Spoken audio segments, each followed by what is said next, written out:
Will you consider this? I've got a guest here who wears many, many hats. You've probably read some things by her because there's always something to write about for Monica Vest Wheeler. Welcome. Welcome. We've known each other forever. Yeah, we haven't. But you're not from here. You're a Hoosier. Yes, I'm a native Hoosier, yeah, in Anderson, Indiana. And my husband and I met on the first day of high school when I was a junior, and he was a senior. He went home and told his mom he met the girl he was going to marry. All right. Well, then what brought you guys here? He called in February of '79 and said, I have a job with Caterpillar. I said, what's Caterpillar? And he says, it's in Peoria, Illinois. And I said, where's Peoria, Illinois? And we've been here since July of '79 when we got married. Really? Good. Yeah. And then where did you start working and using your craft of being curious and writing? I started writing when I was a little kid. My mom saved a couple of my poems, and it's like, oh, those are just so wonderful. But at the time I picked up a pencil, I just was always writing like crazy. And then I decided to take newspaper classes in high school because I figured that writing the great American novel wasn't going to pay the bills. I was a little bit practical back in those days. But really? But that's pretty good. Yeah, it's like, okay, so we'll do this. But yeah, and then I went into newspaper. Then when we came here, I worked at a local newspaper, community newspaper for 5 years. And then switched over, and then I was fired from my job in January of '92. Best thing that ever happened to me. There you go. Revenge. Success is the best revenge. It truly is. Yes. So, all right, so you did the newspaper thing, the day-to-day, blah, blah, blah, blah. On the side, were you also getting a little bit of information to put together some of your books? Well, in '94, I was asked to work on a history of the Park District, the 100th anniversary. So that book came out that year, and it's like, I love this. I've always loved history. Mm-hmm. And so then it just kind of escalated from there. So I've just finished another one. So I've written about 12 regional history books on, a little bit of everything. And I just love it, listening to people. And I always felt uncomfortable around older people when I was a kid. They terrified me. Okay. And now I spend a lot of my time engaging with people about their memories and history and telling stories. And it's like, where did that come from? But right. So, okay, what was the first thing then post news business? What was the first thing that you wrote? It was the history of the Park District. Yeah, which we were so glad that they did the special here at Channel 47 based on that, and so that was so exciting. But yeah, and then just some other history of entertainment and business and reading, writing, and religion. And then I was asked to do another history of the College of Nursing at OSF St. Francis. Did that. Then St. Mary's in Galesburg, a couple of company histories, and like I said, I love the my mom went to a psychic years ago who told her, I can see your daughter sitting in a dusty room. Okay. Ta-da! That I have searched through every closet in Peoria. That's what I joke with people about, that have found treasures, because a lot of people don't know what to do with stuff they've got. And right. A lot of families are pitching things, and it's like, please don't. Please don't. Yeah, so they need to find you. Yes, yeah. I know it. And then, so you really are digging up stories. Yeah. Yeah, and I think it works out too that I also interviewed Holocaust survivors across the country, and I got a book that's pretty much done, but I don't know what it is. I've just been terrified of putting it out there, but I decided I think this year is the year that I get past all my fears of putting things out there, because I've got dozens of novels that are done sitting on the hard drive, and I don't know, I'm still very much an introvert. But yet I get up there and I sing and dance at stroke camps, and my husband went with me the first one. He's like, who is this person? She's not the person that's at home. But it still takes a lot of courage and energy for me but I deal with all these emotional topics. Right. So let's switch hats from books right now to go to what you're doing, stroke camps all over the country. Yes. Yeah, I had written a book on coping with Alzheimer's back in 2008. And how did that come about? Well, I had co-authored a cancer book with Dr. Joy Miller and Diane Oberhelman, and the Alzheimer's Association came to me afterwards, said, I want to know if I'd be interested in doing something for them, the local chapter. I said, well, sure. And so I did. That came out in 2008, and I decided I wanted to stick to brain-related topics because they're so misunderstood. there's so many stereotypes, and the isolation, social isolation, is horrendous. Well, it's more than lonely for Yes. so many of them. Yeah. Yeah, a lot of people get a diagnosis, or after a stroke or brain injury, they go home and shut the door and they never come out again. And people don't know how to act around people. Right. Exactly. Yeah, because I've had families tell me that they see kids coming toward them with their parents, and all of a sudden the parents will veer their kid the other way. Oh. Oh. When a person's using a walker or in a wheelchair, or maybe not walking or talking right. I mean, so this is just my real passion to wake people up to those folks survive for a reason, and they have so much more to give, and that's what I tell them too. And then how did you take any courses in, No. This is just all from your heart?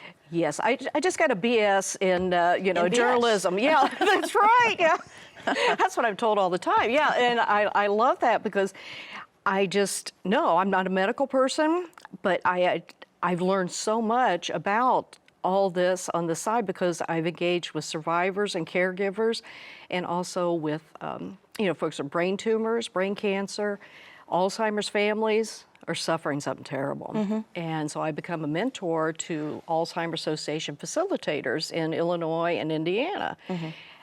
Because they need help too. They're hearing all these stories, what families are struggling with. You know, I've heard everything in caregiver support groups and discussion groups. What's been the most amazing that you've heard from them? The one that really got me the most was the caregiver said they just want to drive off a cliff with their loved one to end it for both of them.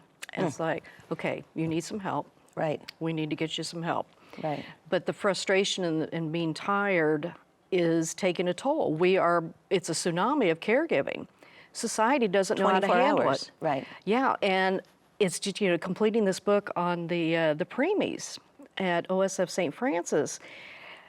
We're saving lives now, but we don't know what to do with the lives that are being saved. And it was stroke and brain injury, a lot of folks who passed away, 10, 15 years ago from those things are now living. Right.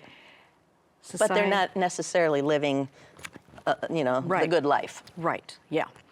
And again, it's, it cost a lot of money. It's put many families in bankruptcy and pushed many, the emotional edge. And I'm seeing, I witnessed it firsthand in 2010. A dear friend who was an Alzheimer's caregiver, her body simply gave out. She died.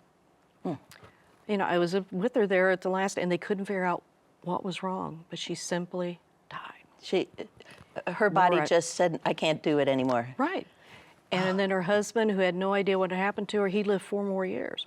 So this family didn't lose just one person to Alzheimer's. They lost Lost him both. too, exactly. Yeah. And I've seen other caregivers who don't go for their annual checkups, or, they got a problem, they don't get it checked out. Oh, I don't have time, I got to take care of them.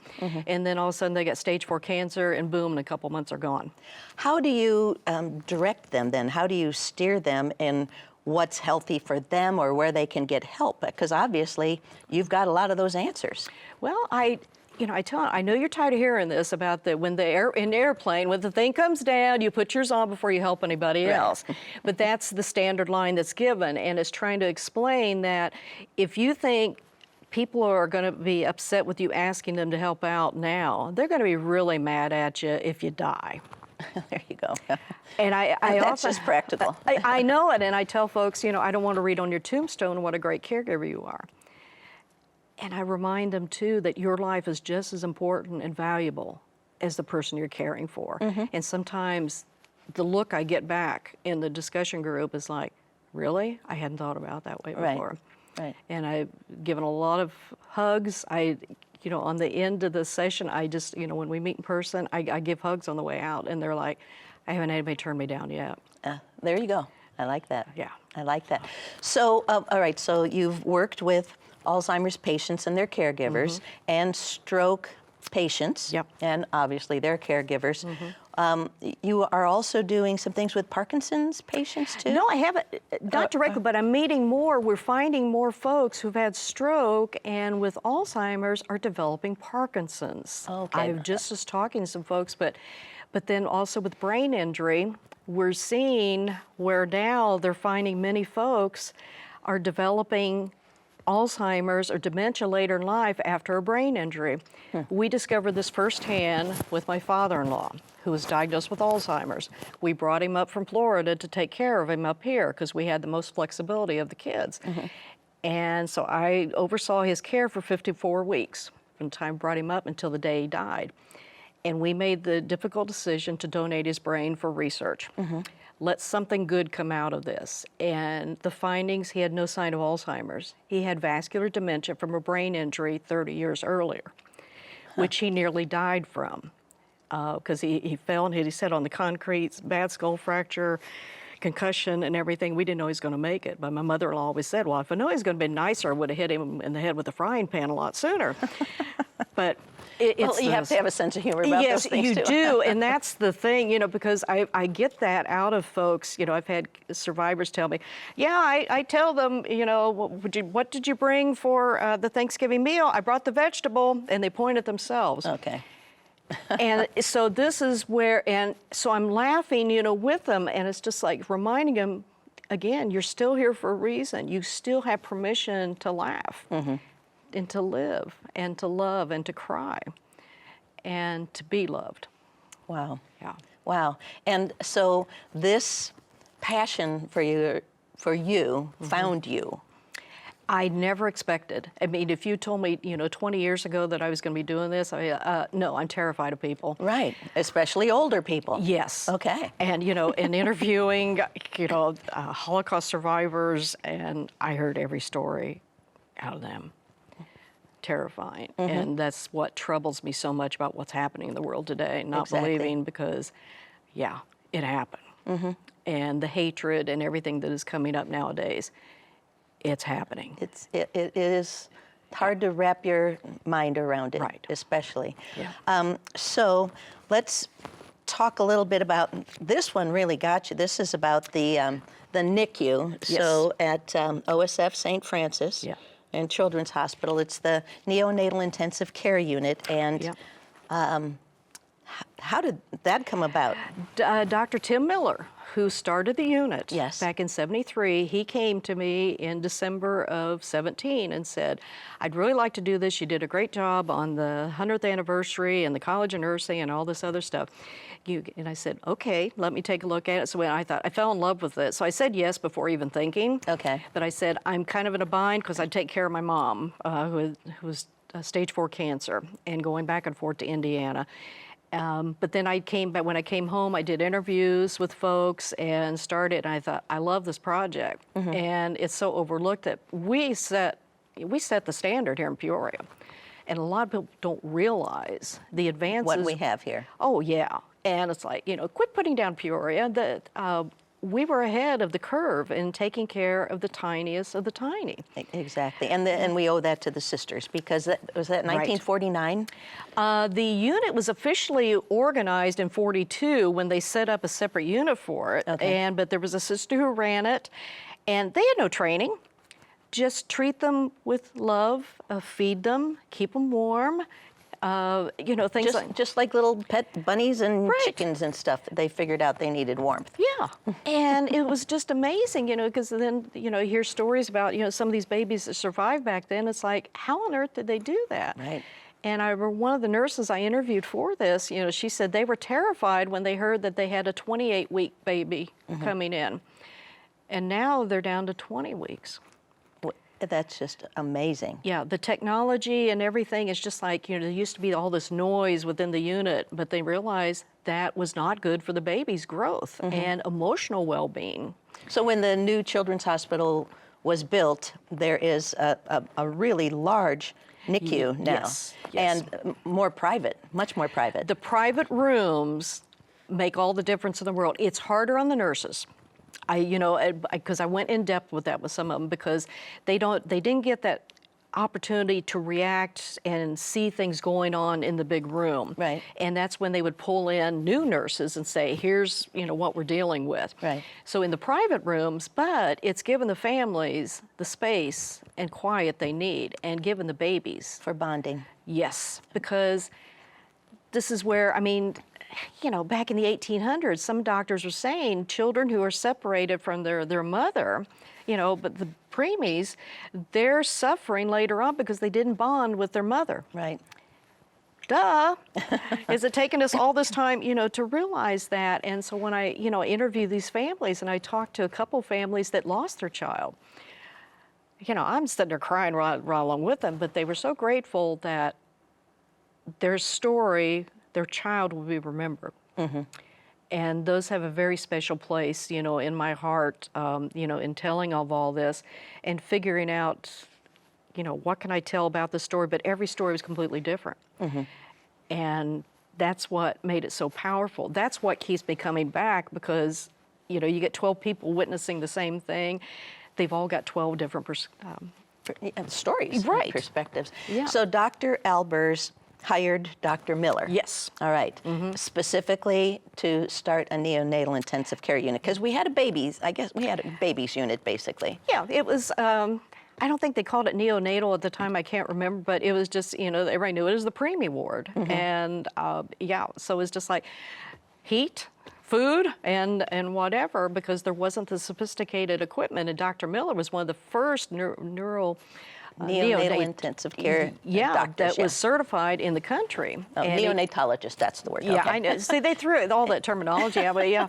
But he was the first one that brought in equipment, ventilators and different things like that, and they learned that some ventilators, adult ventilators, could kill babies. Right. Because they're too hard Right. and they're pumping too much. So scaling back and learning. So, I mean, it was a learning, curve. For them as well. Right. And the nurses, I had several tell me that they were scared to death of him when he came in, because he was kind of quiet. And, and so like a different atmosphere there. But what he did changed the landscape of infant care here in Peoria forever. Right. Central Illinois really Yes. benefits, yeah. Yes. And the lives that have been saved and the families that have learned and, had so much in the opportunity. And that's why those private rooms are so important now, because the siblings can come in and bond with the new baby.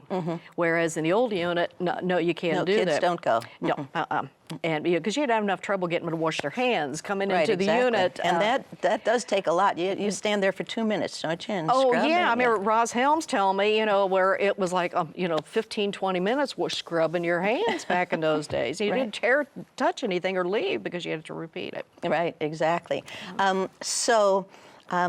You spent some time in the unit. So you started this book in 2017, your Right. research, and it just came out this year?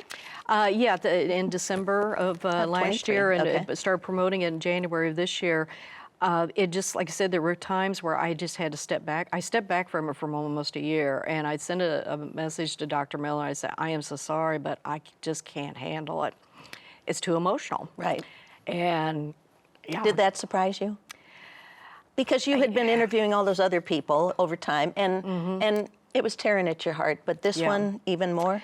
Yeah, I think so. I think it's because of, especially, the children who were lost, and the children who survived, the miracles of all those stories.